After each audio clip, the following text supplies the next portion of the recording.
انقلاب کے لیے تیار ہو، سڑکوں پہ بیٹھنے کے لیے تیار ہو، پارلیمان ہاؤس جانے کے لیے تیار ہو، وزیر اعظم ہاؤس میں گھسنے کے لیے تیار ہو، پھر کسی کو بھاگنے نہیں دینا، کسی کو روانہ نہیں ہونے دینا، یہ بھی مودی کے یار ہے۔ پڑھنے کے بعد ہماری مشاورت ہوگی، اس مشاورت میں ہم یہ طے کریں گے کہ 7 تاریخ کو یہاں سے مارچ کرنا شروع کرنا ہے یا 8 تاریخ کو مارچ کرنا شروع کرنا ہے۔ ہر بات میں یہ کہتے ہیں کہ ہماری معیشت خراب ہے اس لیے ہم بھارت سے نہیں لڑ سکتے، ہماری معیشت خراب ہے اس لیے ہم فلسطین کے لیے کچھ نہیں کر سکتے، اسرائیل کا مقابلہ نہیں کر سکتے۔ تو ہمیں یہ بھی تو بتاؤ کہ اس معیشت کو خراب کس نے کیا ہے؟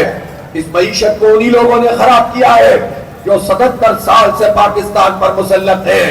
اس میں فوج کے ڈکٹیٹرز بھی ہیں اور ان ڈکٹیٹرز کے گملوں میں پروان چڑھنے والے یہ نام نہاد فیملی انٹرپرائزز سیاستدان بھی ہیں جو سیاست کے نام پر دھبا بنے ہوئے ہیں، جو جمہوریت کے نام پر دھبا بنے ہوئے ہیں اور ہماری تمناؤں کا خون کرتے ہیں۔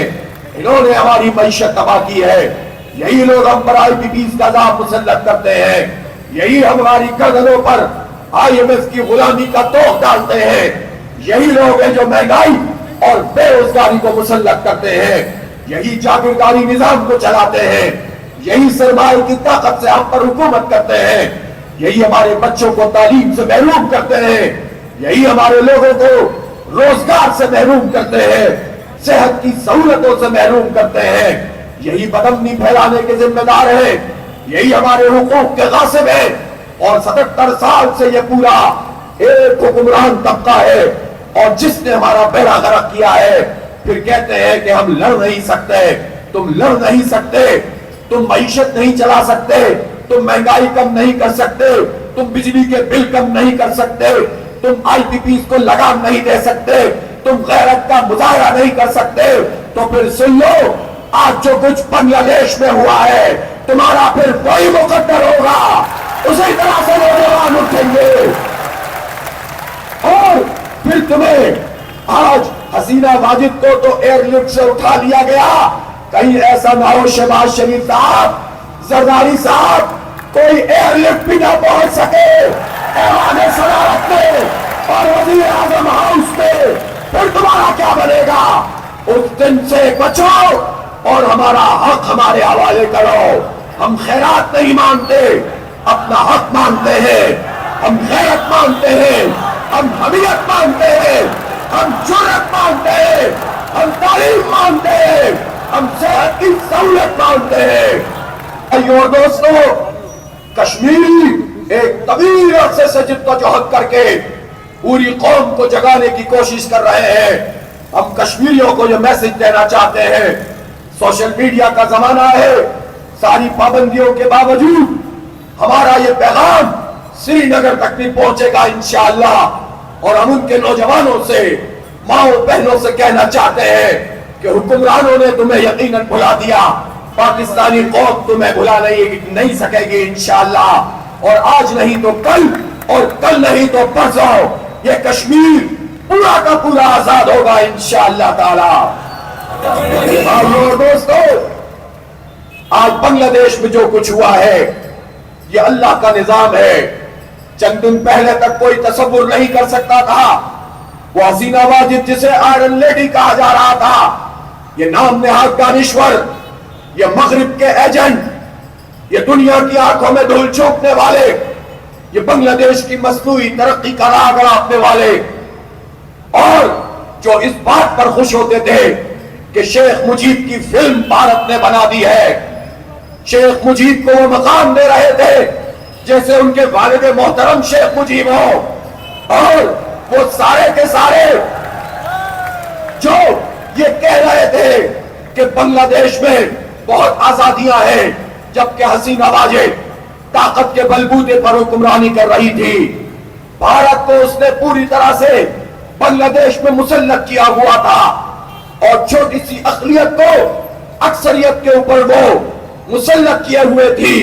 پوری معیشت بھارت کے آگے گروی تھی، اور اس حسینہ واجد کا بس ایک ہی ایجنڈا تھا کہ جب اس کے ظلم کے خلاف آواز بلند ہو، جب ان کی کرپشن کے خلاف آواز بلند ہو، تو لوگوں کو رجاکار قرار دے دیں، وہ لوگوں کو جماعت اسلامی قرار دیں، وہ لوگوں کو شبر کا نام لے کر غدار ثابت کرنے کی کوشش کرے۔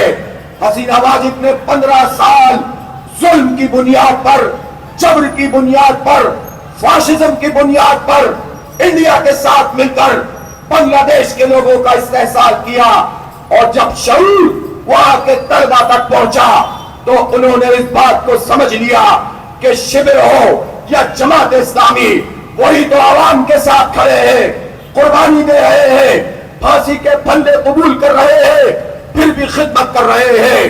وہ لوگوں کو چھوٹے قرضے فراہم کرتے ہیں، وہ لوگوں کی تربیت کرتے ہیں، وہ خدمت کا کام بھی کرتے ہیں، وہ نوجوانوں کو امپاور کرتے ہیں، وہ تعلیم پھیلاتے ہیں، ان کی خواتین گلی گلی محلے محلے پہنچ کر لوگوں کو اپنے ساتھ ملا کر ہر فیلڈ میں آگے بڑھاتی ہیں۔ تو بنگلہ دیش کے عوام نے اس جھوٹے، اس پروپیگنڈے کو مسترد کر دیا، اور آج پوری قوم نعرہ لگا رہی ہے کہ تم کون اور میں کون، ریاکار ریاکار۔ اور انہوں نے اس بات کو جو گالی بنا کر پیش کیا تھا، وہی حسینہ واجد کے اوپر الٹ دیا، فرار ہو گئی، اور فسطائیت کا 15 سالہ راج ختم ہو گیا ہے۔ انشاءاللہ جمہوریت پروان چڑھے گی، انشاءاللہ بنگلہ دیش بھی آگے بڑھے گا، پاکستان بھی آگے بڑھے گا۔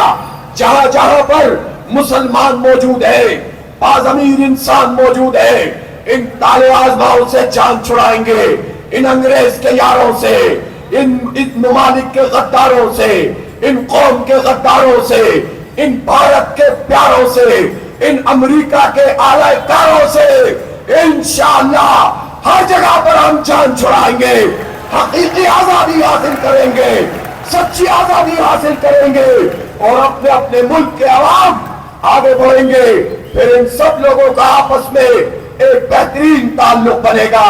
اس لیے راستہ جدوجہد کا راستہ ہے، مزاحمت کا راستہ ہے۔ میں حکمرانوں سے کہنا چاہتا ہوں، ہم جو دھرنا یہاں پر دیے بیٹھے ہیں، تم سمجھتے ہو کہ یہ پرامن لوگ ہیں، اور پرامن لوگ یہ بیٹھے رہیں گے، پھر یہ مایوس ہو جائیں گے، پھر یہ تھک جائیں گے، پھر یہاں سے اٹھ کر چلے جائیں گے، اور ہم جوڑ توڑ کریں گے، 2 چیزیں اوپر کریں گے، 3 چیزیں نیچے کریں گے، اور قوم سے کہیں گے کہ یہ دھرنے والوں کا کوئی کریڈٹ نہیں ہے، یہ تو ہم نے اپنے اتحادیوں کے ساتھ مل کر کچھ 19-20 کر کے لوگوں کو ریلیف دے دیا ہے۔ شہباز شریف صاحب، یہ تمہاری بھول ہے۔ 7 مطالبے ہیں، سب جائز مطالبے ہیں، سارے قابل عمل مطالبے ہیں۔ بجلی کی قیمت کم کرنی پڑے گی، لاگت کی بنیاد پر قیمت کا تعین ہوگا، تنخواہ داروں کا یہ سلیب ختم کرنا پڑے گا، آئی پی پیز کو لگام دینی پڑے گی، فورینسک آڈٹ کرنا پڑے گا، اور قوم کے سامنے یہ لانا پڑے گا کہ جب یہ ظلم پاکستان کی قوم کے ساتھ ہو رہا تھا تو کون کون سی پارٹی اس میں شریک تھی، اس پارٹی کے کون کون سے لوگ شریک تھے۔ تم سامنے نہیں لاؤ گے تو ہم سامنے لائیں گے، اور ہم جب سامنے لائیں گے تو پوری قوم کے جوان ان سب کا گھیراؤ کریں گے۔ اس دن سے بچو اور فورینسک آڈٹ کر دو، ان آئی ٹی پیز کو لگام دے دو۔ اور ہمارا مطالبہ یہ ہے کہ آٹے پر اور چینی پر، دال پر اور بچوں کے دودھ پر ٹیکس نہیں چلے گا۔ ہمارا مطالبہ یہ ہے کہ تم اپنی مراعات چھوڑو، تم اپنی عیاشیاں چھوڑو، اپنا فری پیٹرول چھوڑو، تم اپنی فری بجلی چھوڑو، ان بڑی بڑی گاڑیوں سے اترو۔ ہمارے خرچے پہ تمہاری شاخرچیاں نہیں چلیں گی، ہماری خون پسینے کی کمائی پر تمہاری گاڑیاں نہیں چلیں گی۔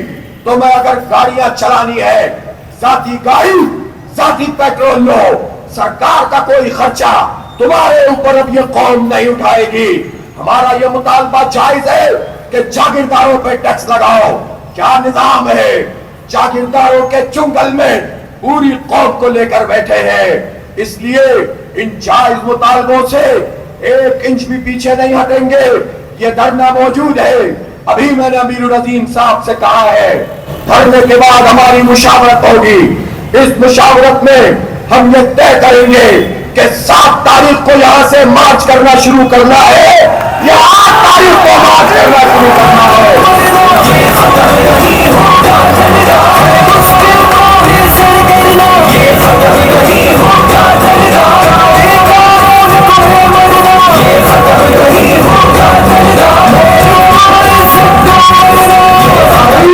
ہم خود طے کریں گے اور جب ہم طے کریں گے تو پھر انشاءاللہ تمہاری کوئی رکاوٹ نہیں ہوگی. اس سے پہلے مسئلہ کہ پہلے کمیٹی یہاں آتی ہے, جماعت اسلامی کی تعریفیں کرتی ہے, پھر مذاکرات ہوتے ہیں, پھر تعریفیں کرتے ہو, پھر ٹیکنیکل کمیٹی لے کر آتے ہو, پھر ٹیکنیکل کمیٹی کے جواب میں ہم بھی ٹیکنیکل کمیٹی سامنے رکھ دیتے ہیں. ان کے پاس کوئی جواب نہیں تھا, حکومت کے پاس ہمارے سوالوں کا بھی جواب نہیں تھا, مطالبوں کا بھی جواب نہیں تھا. ایک ہی جواب ہے کہ ان مطالبوں کو تسلیم کرو. 4 دن سے حکومتی کمیٹی بھاگی ہوئی ہے, تلاشے گم شدہ ہے, سامنا نہیں کر پا رہے, میڈیا میں انٹرویو دیتے ہیں, سامنے نہیں آتے ہیں. اس لیے واضح طور پر کہہ رہا ہوں کہ ہم نے پرامن طریقے سے اس مسئلے کو حل کرنے کی کوشش کی ہے. ہم پورے پاکستان کو بھی بند کر سکتے ہیں. اس لیے حالات کو خراب ہونے سے بچانا حکومت کی ذمہ داری ہے. نوجوانوں, بڑے انقلاب کے لیے تیار ہو, سڑکوں پہ بیٹھنے کے لیے تیار ہو, پارلیمان ہاؤس جانے کے لیے تیار ہو, وزیر اعظم ہاؤس میں گھسنے کے لیے تیار ہو. پھر کسی کو بھاگنے نہیں دینا, کسی کو روانہ نہیں ہونے دینا. یہ بھی مودی کے یار ہے, یہ بھی کہتے ہیں کہ یہ مشرقی پنجاب اور مغربی پنجاب کے درمیان جو لکیر ہے, یہ لکیر تو بس 1947 میں بن گئی ہے. یہ وہی نواز شریف ہے جو مفتی پہلی کی قبروں میں پھول چڑھا کر آیا تھا. وہی کہتا ہے کہ ہماری ثقافت ایک ہے اور ہمیں تقسیم کر دیا گیا ہے. اور بھائی, ہم نظریے کی بنیاد پر تقسیم ہوئے ہیں, ہم عقیدے کی بنیاد پر تقسیم ہوئے ہیں, ہم لا الہ الا اللہ محمد رسول اللہ کی بنیاد پر تقسیم ہوئے ہیں. اس لیے جب ہم وزیر اعظم ہاؤس جائیں گے تو کسی ایئر لفٹ کو بھی نہیں آنے دیں گے. سن لو یہ بات اچھی طرح, یہ ہوائی باتیں نہیں ہے. اس لیے مسئلے کو حل کرو, مسئلے کو حل کرو. واضح ایجنڈے کے ساتھ آئے ہیں, مطالبات لے کر آئے ہیں, جائز مطالبات ہے. اب بجلی کے پمپ نہیں گرنے دیں گے, غریبوں کو نہیں مرنے دیں گے, اپنی چیزیں نہیں بیچنے دیں گے, مڈل کلاس کو برباد نہیں ہونے دیں گے, اور اس طرح سے پاکستان میں لوٹ کھسوٹ کا راج نہیں چلنے دیں گے. اس لیے میرے بھائیوں اور دوستوں, اس بڑی کشمکش کے لیے ذہنی طور پر تیار ہو جاؤ. پورے پاکستان کے جماعت اسلامی کے کارکنوں سے بھی کہہ رہا ہوں, طلبہ اور طالبات سے بھی کہہ رہا ہوں, نوجوانوں سے بھی کہہ رہا ہوں کہ اگر حکومت نے اس بات کا نوٹس نہیں لیا اور مسئلے کو حل نہیں کیا تو پھر ہم کال دینا شروع کریں گے اور پھر انشاءاللہ پورا پاکستان نکلنا شروع کرے گا. اس وقت سے ڈرو اور مسئلہ حل کر دو. وآخر دعوانا ان الحمدللہ رب العالمین.